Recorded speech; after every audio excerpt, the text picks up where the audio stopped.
Hey everybody, welcome back to Magic Orthodoxy. My name is David, and today we're going to answer another magic question.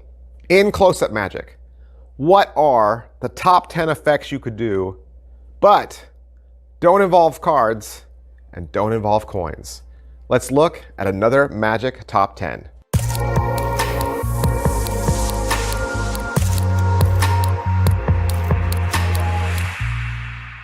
Hey everybody, welcome back to the channel. Thanks for being here. You heard the question, right? You heard the question. You're doing close-up magic, and you know a bunch of card tricks. You know a bunch of coin tricks. What are some other things you could do in close-up that don't involve cards, don't involve coins? What do the experts say? What do the old pros, the veterans say? What are the top 10 close-up tricks you could do that don't involve cards or coins? I got 10 items for you. 10 items, they're all killer. They're all classics, all right? I'm gonna say it right now, they're all classics. And again, once again, this is not just my opinion, not just my opinion. I've gone out to the forums, I've gone out to the web, done the social research, talked to people, taken polls, all right? And this is what we've come up with as our top 10. Again, top 10, close-up magic, no cards, no coins. Let's go. Coming in at number 10 is the hot rod. And I also got another honorable mention I'm gonna pop in here a little later. But the hot rod, of course, probably my very first magic purchase. This, I would say, number 10 and number 1 were in my first purchase ever at a magic store. The little plastic rod has some gems on it, and you're able to make a prediction and make all the gems change color. Along with this, I would also recommend Gem Busters by Chuck Hayes. This is a clear die with multicolored gemstones.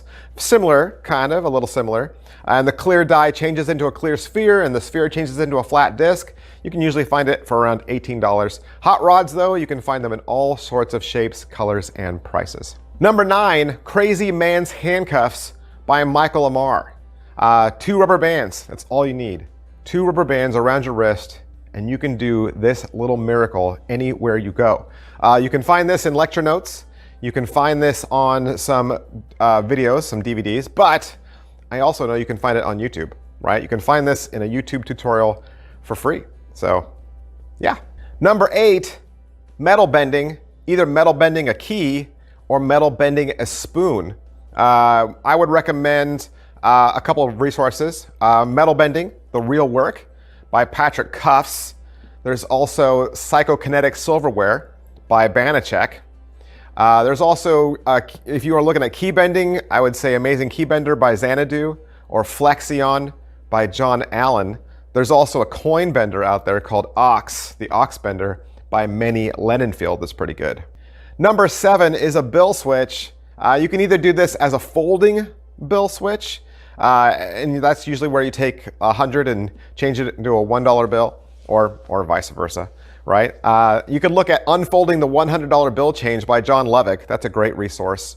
And there's a couple different places to learn the bill fold. I would look at stuff by Juan Pablo, for sure. If you wanted an instant change bill switch, then I would look at Extreme Burn, Locked and Loaded by Richard Sanders. Number 6 is the pen through bill.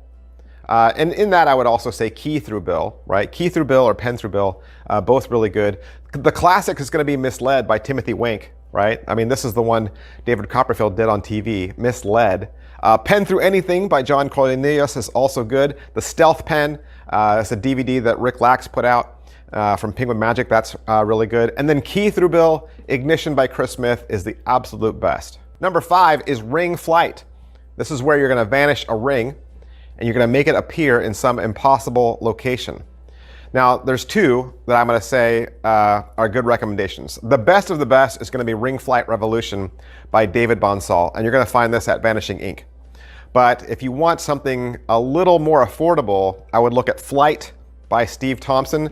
It's still one of my very favorites. Number 4 is gonna be the Cups and Balls, or some sort of chop cup routine. And the reason why we're lumping them together is because I think for spectators, it's all cups and balls to them, right? And really with cups and balls, if you wanna learn it, I would say start with Michael Amar. That is going to be the best place to learn it. He's going to give you the basics. Some people suggest learning Di Vernon's routine because it's a classic, but I would say start with Michael Lamar and you'll end up being able to do Di Vernon's routine.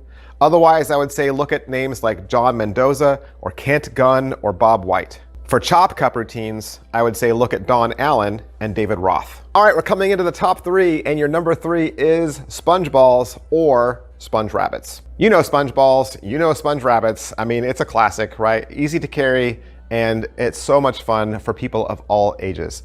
You want to learn a sponge ball routine, I would look at the Secret Seminars of Magic, Volume 5. Patrick Page teaches this routine. This is probably the best place to start. If not, I would also look at Sponge Balls from World's Greatest Magic, and you'll learn Eugene Berger's routine. Number 2 is the color changing knives routine. So many magicians swear by this as a wonderful close-up piece. And if you want to learn it, I would say look at Ascanio's World of Knives by Ascanio and Jose de la Torre, and the Pop Hayden Penguin Live lecture. You can actually watch Pop Hayden's routine on YouTube, I think, for free. And then Chameleon Knives by Joe Morgan. And the number one classic close-up trick you could do with no cards, no coins is Vanishing Silk. Just the Vanishing Silk. It's still a mind boggler. It still fries people, and it only involves 2 little things, and one of them is a silk. Right? One of them's a silk. The other piece, I'll let you do your own research and figure that out for yourself. But again, these are classics, right? They've been around for a long time, and you might say, well, why are all these older tricks? I've heard of all these tricks. Well, yeah, you've heard of all these tricks because they're that good, right? They're that good. Number 1, there's no need for magicians to constantly reinvent the wheel, right? Some of the best magic tricks have already been invented, and they are the ones that professionals still swear by. So don't look down on something just because it's been around for a while or just because it's not new, right? There's all kinds of ways you can take a classic effect and make it your own. And so that is always, that's always the best piece of advice. And number 2, don't forget that most people have never seen a magician perform live. It's true. Just because you've seen a lot of magic, you're the exception. Most people have never seen magic performed live. So you might look at some of these tricks and say, oh, they're old or they've been around a long time, perhaps, but you're going to find that most people have never seen these tricks ever. So when you do them, they might be classics to you or old to you, but they're brand new to your audience. And the challenge will always be to make them new and to make them your own. All right, so that's the top 10 close-up tricks you can do without cards, without coins. What did I miss? What did I miss? Is there something that you think deserves to be up there, or at least should have been number 11, right? What's your number 11 or your number 12? What do you think comes in close that should have almost been included? That's the great thing about the internet, is we get to listen to each other, we get to have a dialogue, share discussions, and this is a great time to go down now and read the comments and see what other people are suggesting and to add your own. Be a part of the conversation. Add to the discussion. We all benefit when we all participate. Thanks for watching, guys. Thanks for being a part of this channel, and keep those questions coming. Keep those questions coming. I look forward to it. I look forward to making more of these videos for you. Thanks, guys. I'll see you next time. Bye. Hey, would you like to learn a magic trick? You would? Did you know I have a second channel? That's right. I have a second channel where I teach beginning level magic tricks.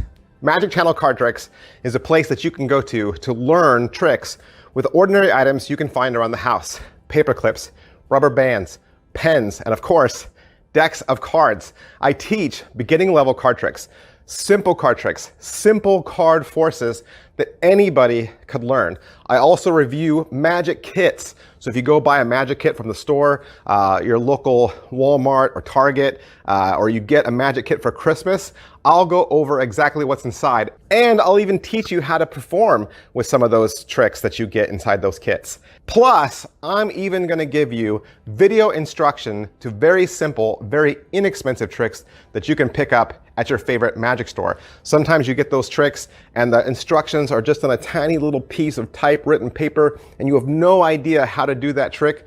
Don't throw that trick away. Don't put it in a box. Come back to Magic Channel Card Tricks and I will teach you how to use that trick as well. Or maybe you're not a beginner. Maybe you're not a beginner, but maybe you have a niece or a nephew or a little brother or sister that you could share this channel with them. This is a great, safe place, kid-friendly, where they can learn beginning level magic. Make sure you head on over to Magic Channel Card Tricks, give my videos a like, subscribe to that channel. Thanks for watching, guys. Thanks for being a part of Magic Orthodoxy.